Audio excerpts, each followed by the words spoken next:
we are here wondering. That was the land of Norway, Scandinavia. How did we come to occupy the whole of the planet? Look at us, we are everywhere. I'm sure all of you wonder this. And we also wonder, how did we come to occupy the whole of it? We saw that gods and men, many thousand years ago, they lived together. But was it so everywhere and at all times? So let me bring you now from the land of Norse, of Nordic stories, a mystery that unfolds in the curriculum of grade 5. Here children are becoming increasingly curious about the world, and they have worldly questions. The grade 5 curriculum zooms out from one single specific civilization and it transcends into multiple other civilizations. We will see the hallmark civilizations that will be represented today, that will unfold the story of man and many more other creatures who are residing now on this planet. We begin our story with man being physically here, although he was very, very close to the gods in his understanding. And from there, the cycle of the great epochs of time was pushed into motion. And it all perfectly started with the Satyug.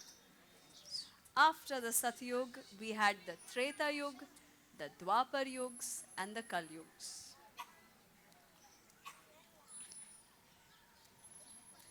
Let us now move into the birthing of first the mass as a whole, and then we as masses on this one big mass.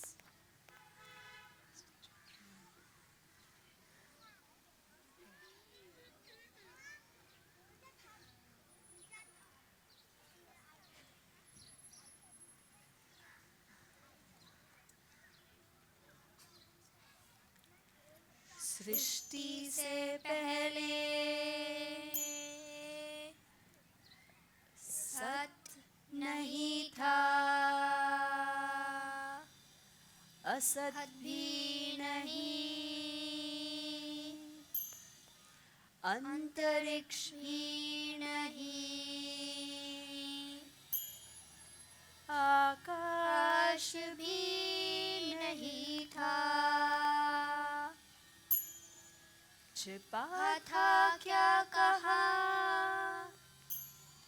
किसने ढका था, उस पल तो अगम अटल चल भी कहाँ था। नहीं थी मृत्यु, थी अमरता भी नहीं, नहीं था दिन रात भी नहीं, हवा भी नहीं, सांस थी स्वयमेव फिर भी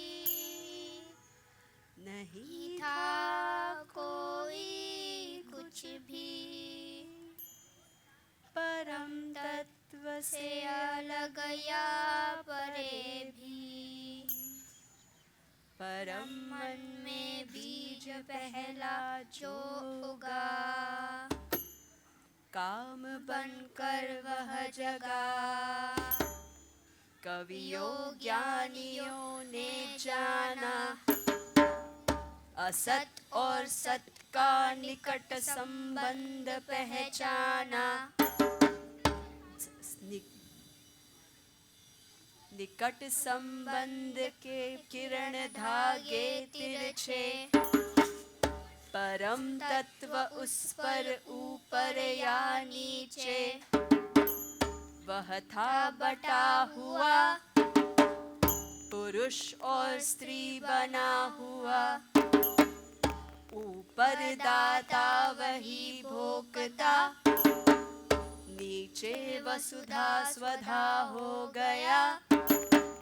सृष्टि ये बनी कैसे, किससे आई है कहाँ से, कोई क्या जानता है, बता सकता है। देवताओं को नहीं ज्ञात, वे आए सृजन के बाद। सृष्टि को रचा है जिसने, उसको जाना किसने। सृष्टि का कौन है करता, करता है वह अकर्ता। ऊंचे आकाश में रहता, सदा अध्यक्ष बना रहता। वही सचमुच में जानता, या नहीं भी जानता है। किसी को नहीं पता, नहीं पता, नहीं है पता।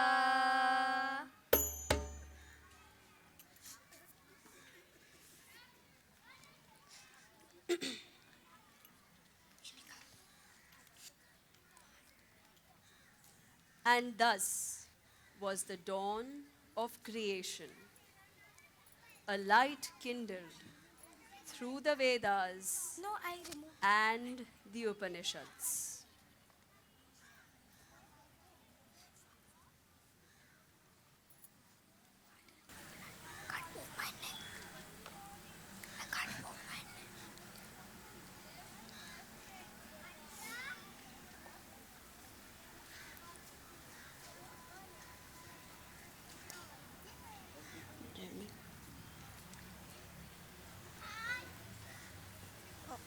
This light kindled was the light of knowledge.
The Gayatri Mantra, regarded as the Vedamata, mother of the Vedas. To reach its interpretation, Lord Brahma composed the 4 Vedas. However, to hold the meaning in our hearts as we chant the mantra, to imbibe and live its experience, we may hold the following meaning at our hearts. O Master of the universe, our protector, one who takes away all our sufferings, one who gives us happiness and contentment, We contemplate and meditate to the Creator of the universe in the form of knowledge and pure brains. Please motivate us to do good deeds.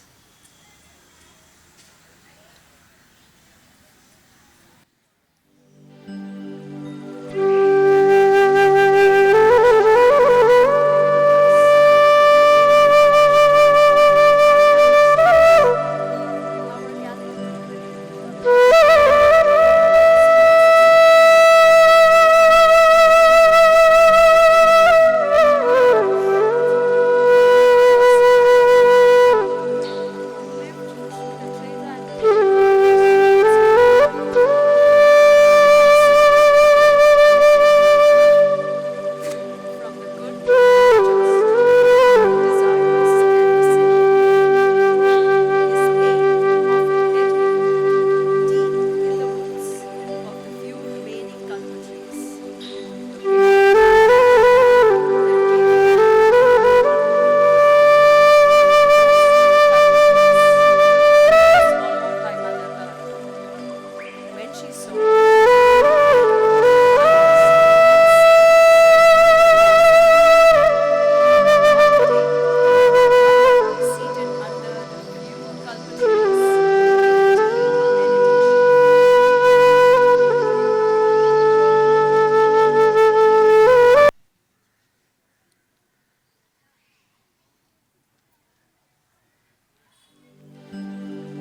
It was man's foolishness that we are here at the onset of the Dwapar Yuga. If man had not wanted the culprits all for himself, they would have still existed and they would have granted the needs of all men, if only men understood the meaning of sharing. excuse me? Here, look down here, Yeah. please. Oh, you little fish? I'm stuck in this puddle. It may soon dry up. Can you please help me to reach a larger water body? This world is too big for you, little fish. I must take you to my home first, and then, when you're big and strong, I can release you into the nearby river. Thank you, dear man. You are very generous. I will be delighted to come to your home and stay there for my entire life. Wait here for some time. Let me fetch a bowl to carry you to my home.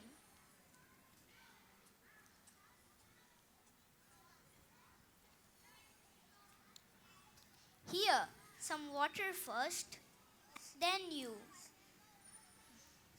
Thank you. Manu takes the little fish to his home and he cares for the fish for many months.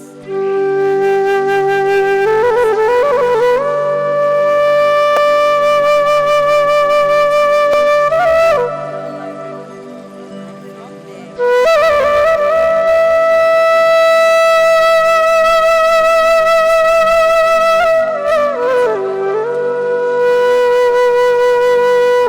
Dwapar many months later.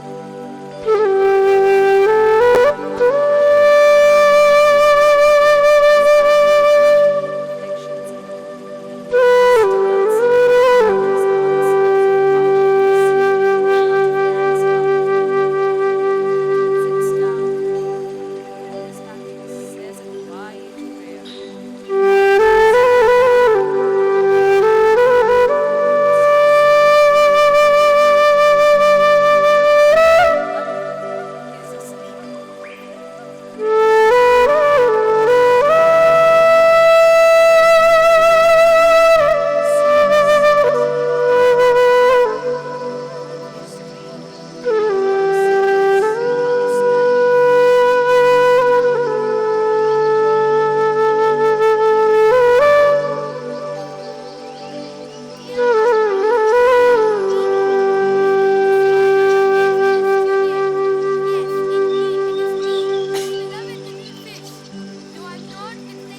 the seeds that he has collected from all over the planet in the enormous waiting on the shore. He is awaiting the giant fish's arrival. The fish arrives as promised, and they sail away with the west tide to the fish. The fish sails them through the dark storms of death, destruction, and light. Destruction, light, and immortality.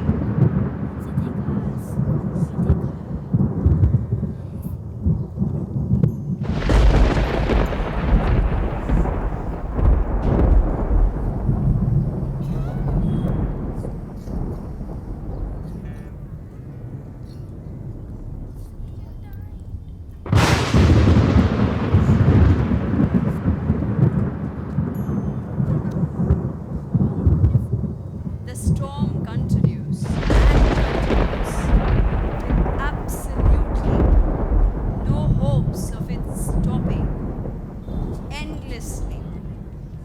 It is a vast, vast stretch of time that the storm continues with no land in sight.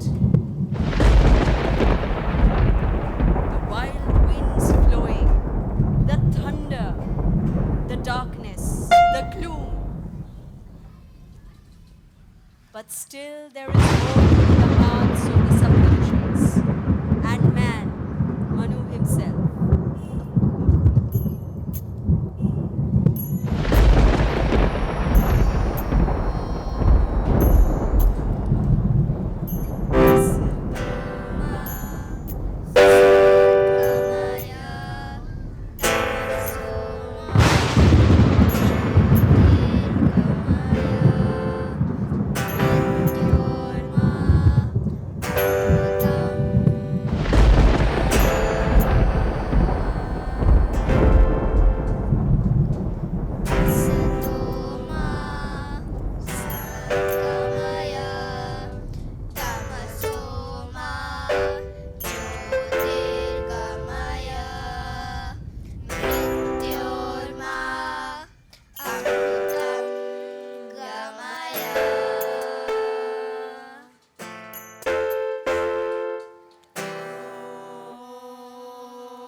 Shanti, Shanti, Shanti.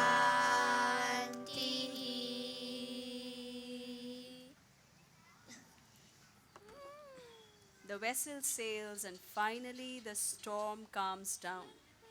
The storm calms down and lands the vessel atop a mountain.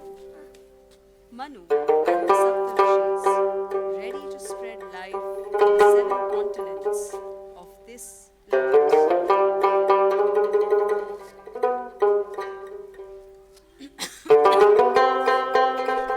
Many thousand miles across the sea. Now here is the land of Persia, the kingdom of nurtured by the one called Ahura Mazda.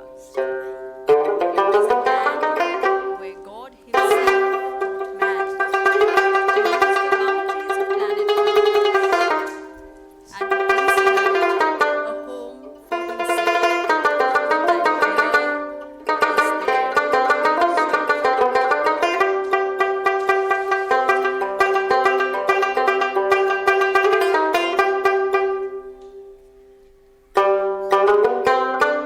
Somewhere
a man who was wise, wondering if there could be some kind thoughts in the heart of man, just for them to be better human beings, just for them to ensure that the killing could be stopped. All of his wondering, here was Ahura Mazda in his kingdom of light, pensive. Teach humans to be better human beings. This is too much of killing of the life I have created with such great care. I need to pick a strong, wise, kind heart who can be their leader, guide them, and teach them what I will teach him. And then, while Ahura Mazda looked across the lands, desperately searching for this kind hearted soul, he was not disappointed by his creation. He did find one such Left. kind hearted soul. He was Hushang, always caring and thinking for the old. Grandmother, watch out your step.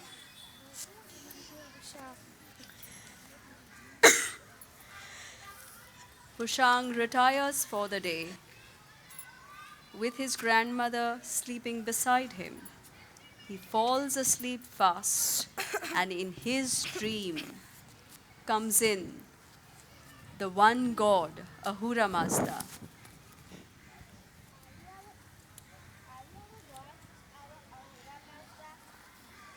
True, I'm meeting. Yes, I am your Ahura Mazda. Now listen carefully, dear son.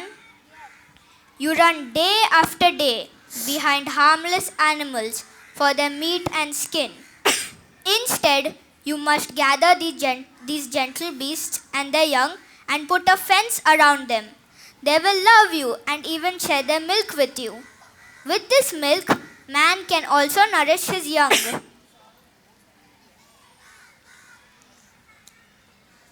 The grandmother who heard Hushang talking in his sleep, desperately trying to wake him up. But Hushang not waking up. Wake up, my dear boy Hushang. What has gotten into you? Please wake up and talk to me. Hushang's grandmother tries really hard. Wake up, my dear boy. Please wake up. She is wondering if he is possessed by Ahriman, the Lord of Darkness. But Hushang doesn't wake up. Please wake up, my dear boy. Talk to me and what has gotten into you. And then with a start, What happened, my dear boy Hushang? You were sleep talking. Grandmother, it was Ahura Mazda. He came in my dreams. He taught me how we can herd cattle and even have a complete supply of milk. If we care for the young, they will give us milk and we don't have to move often. I must go and get our tribes. My dear boy Hushang, always up to something, always thinking for his people. I really hope Ahura Mazda, it is you who is guiding my boy. in the following days, Ahura Mazda advised Hushang to tame a wild wolf who trusted companion, who can now herd cattle, and man can sleep at night. However, they were lurking the wild wolves with their loyalties pledged to Ahriman, the dark force of the hot, dry desert, the cold, lifeless wilderness. And now, Ahura Mazda had another gift that he wanted to gift man. It was the gift of fire. However, how could he do it without testing his dear Hushang? Hushang, once in the forest, was all alone and treading. as he went deeper into the forests. It grew darker and darker. And as it grew darker, he felt there were shadows following him. And he was right. A beastly ghast shadow in front of him. Hushang had no time to pull his arrow. He picked up a rock and he hurled at the shadow. What happened was a fire started. Hushang was weary of this thing that he saw in front of him. He went closer. It was warm. It felt good. He went further to touch it, but it was too hot. And then he picked up a rock beside him. It was this rock. Let me find another one like this. He found another. He started striking them together. He saw sparks flying, and he wondered. And while he wondered, there was a voice in the quiet of the forest.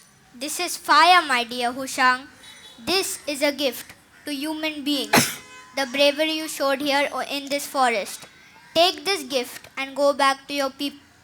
Fire will keep you warm on the coldest nights of Ahriman. Beasts fear fire. You can now cook your food and always need to eat raw food. Thank you, Ahura Master, our God, our Savior. In the days to come, Hushang and his kind-heartedness had him be the king of his tribesmen.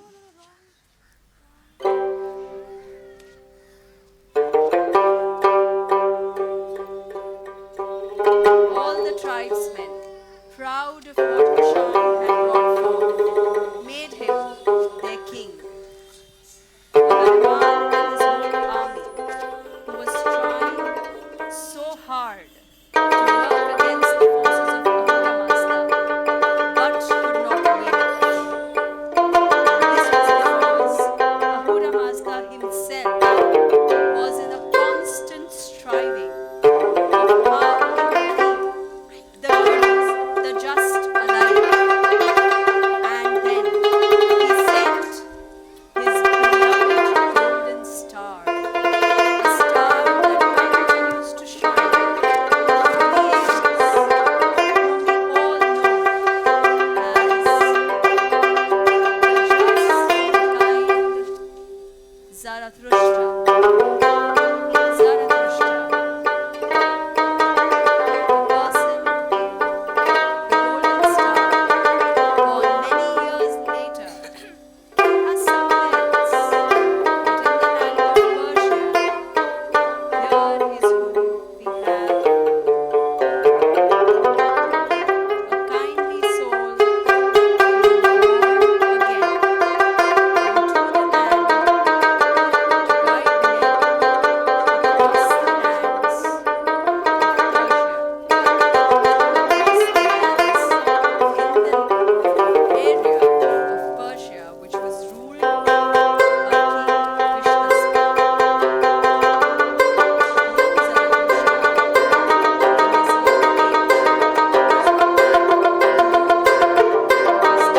his young age, to himself in his thoughts, preferring to be alone, preferring to ensure that he is thinking of the men on earth. One day, when Zarathustra was in the woods all by himself, I must have walked too further away from the village. I must go back. But this part of the woods is strangely silent.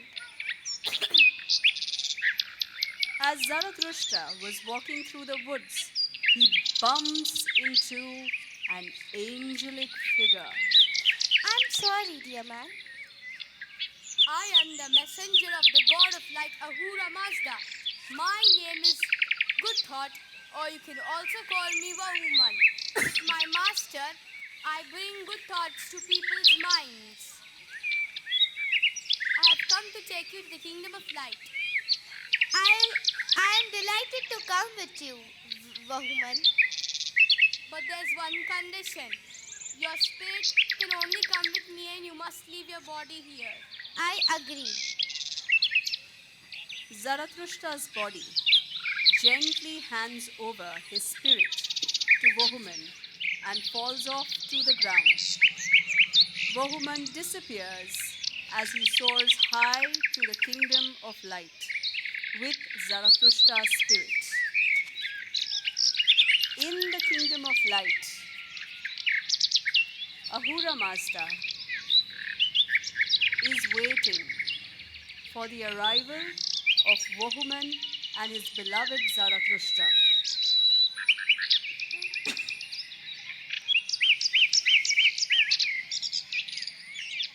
Welcome, my child, to the kingdom of light. Rise, my child, walk with me.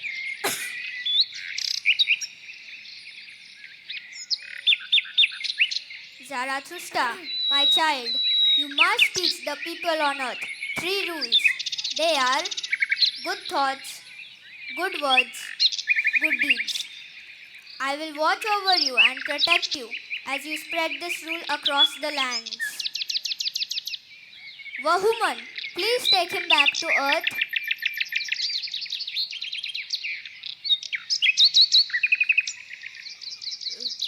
Wohuman reaches back on earth with the spirit of Zarathustra.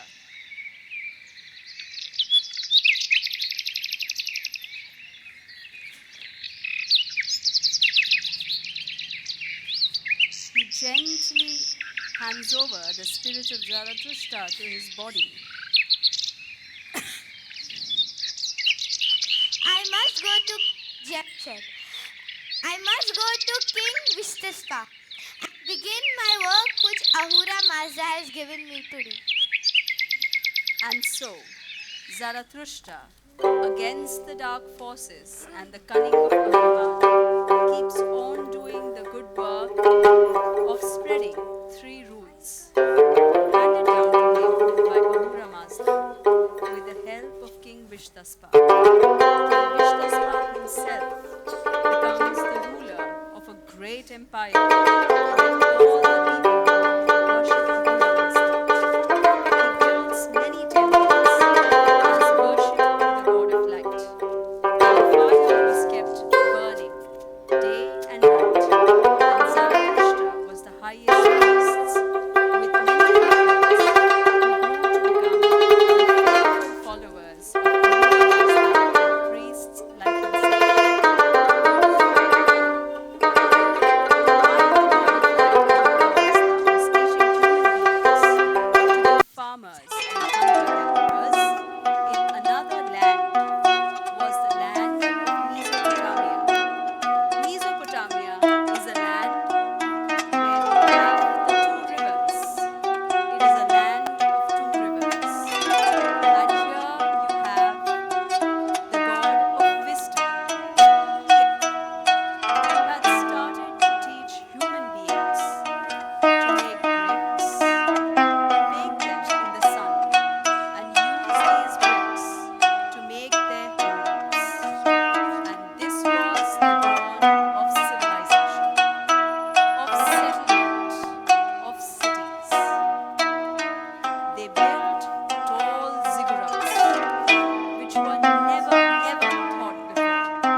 Gilgamesh now reaches the outskirts of Uruk, Enkidu is playing with a little cub.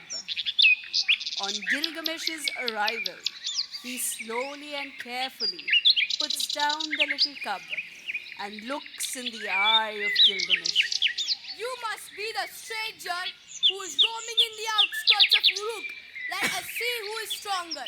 If you win, you will be the king of Uruk. You must be the king of Uruk, Gilgamesh. I have heard a lot about you. You trouble your own people. They are fed up with you. They thought you could be better, but you are not good enough for them. Gilgamesh is angered beyond measure and he charges towards Enkidu. Enkidu meets his aggression with equal power. They both begin to wrestle. They heave and pull and with all their might for the whole day, an entire night. Both realize neither can be defeated. Tired, they give up and sit down at the same time and start laughing. I have found a man to match my strength like mine. You are now my friend. We shall rule Uruk together, my friend. Enkidu humbly accepts the offer and they both rule over Uruk for many years.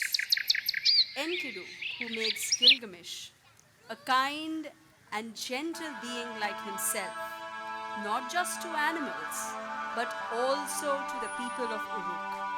Together they rule for many years and are separated by the curse of Ishtar, who Gilgamesh refused to be his wife, as she could not do anything to Gilgamesh, a demigod. She cursed Enkidu itself and who died of illness. Gilgamesh, grieving, even brought back the plant of life, but lost it at the last minute to a slithering snake who took it away. He could not bring back his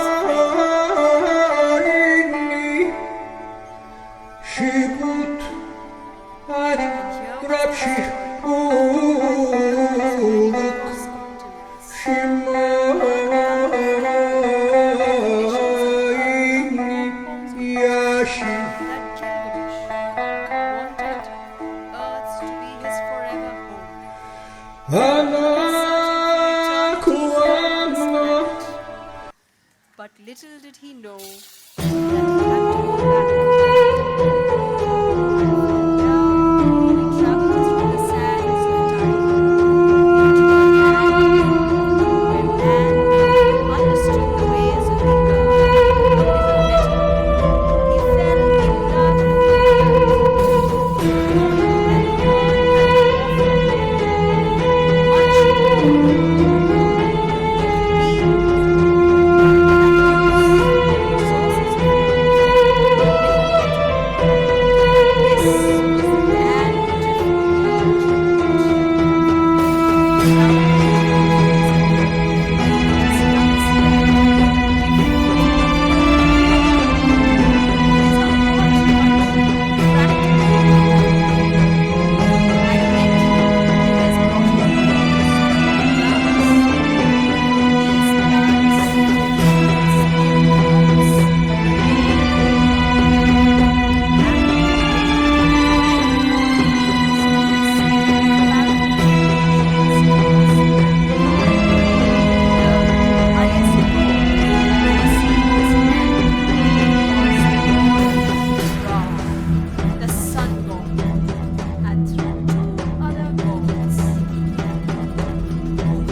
son, meet me by the swamplands tomorrow morning, and I shall teach you how to harvest the reeds. What is the purpose of a plant which grows in the swamplands, O mighty Osiris? You will learn, son.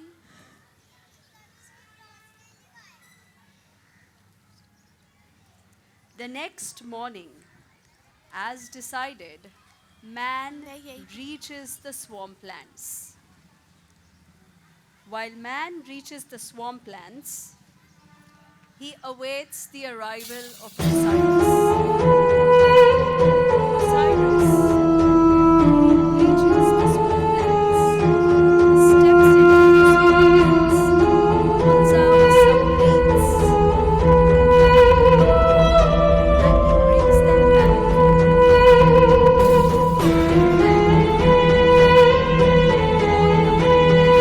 he starts laying them layer by layer.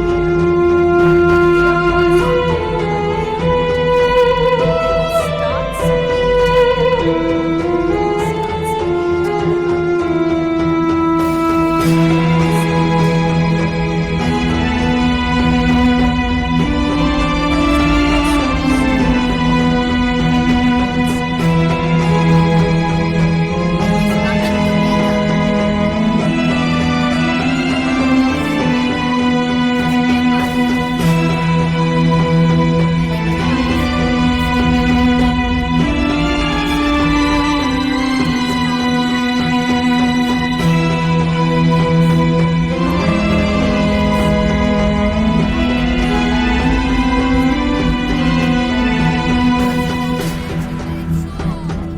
This will be wonderful, O mighty Osiris. Dear man, here you are. It's made out of flax. This can keep you warm in the coldest nights. He'll protect you if you make clothes out of it. Thank you, O Pharaoh and his queen. You have taught us so much on this land. It has made life more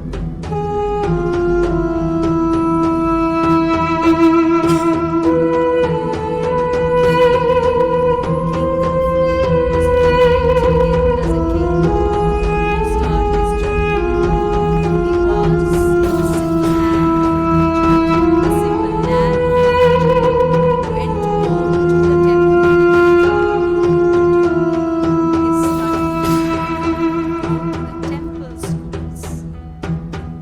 Are you ready, young lad? Yes, my lord. Walk this way.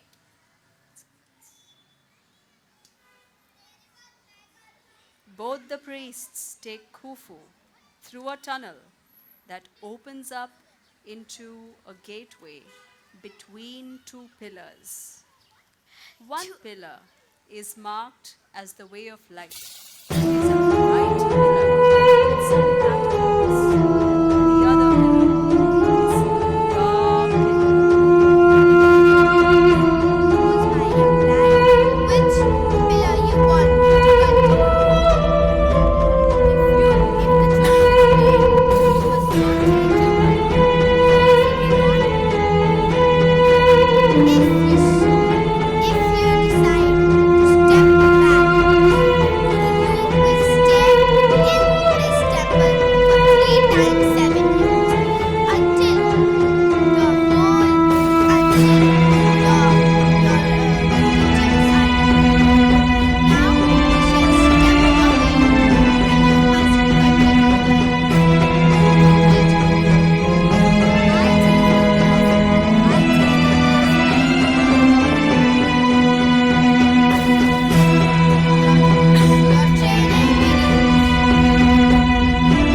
Prosoligoles kitozen, totilos okronos apeli.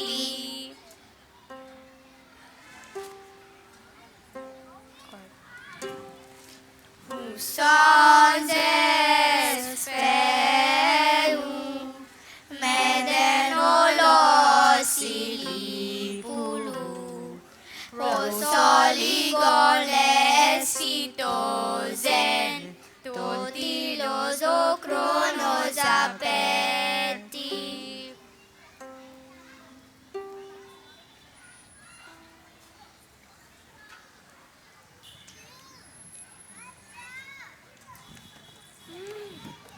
Deathless remembrance, but the true light of humanity is the light that we all carry within us.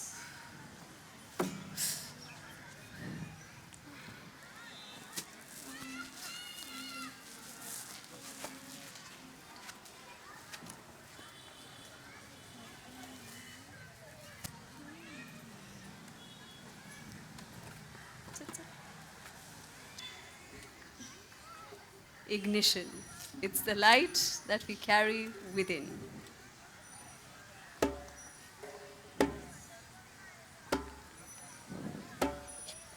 Be a lamp unto yourselves. Be your own confidence. Hold to the truth within yourselves as to the only lamp. Oh, Mani Padme Hum. Oh, Mani Padme Hum. Oh, Mani Padme Hum. Oh, Mani Padme Hum. Be a lamp unto yourselves. Be your own confidence. Hold to the truth within yourselves as to the only lamp. Oh, Mani Padme Hum. Oh, Mani Padme Hum. Oh, Mani Padme Hum. Oh, Mani Padme Hum. Oh, Mani Padme Hum. Oh, Mani Padme Hum. Oh, Mani Padme Hum. Oh,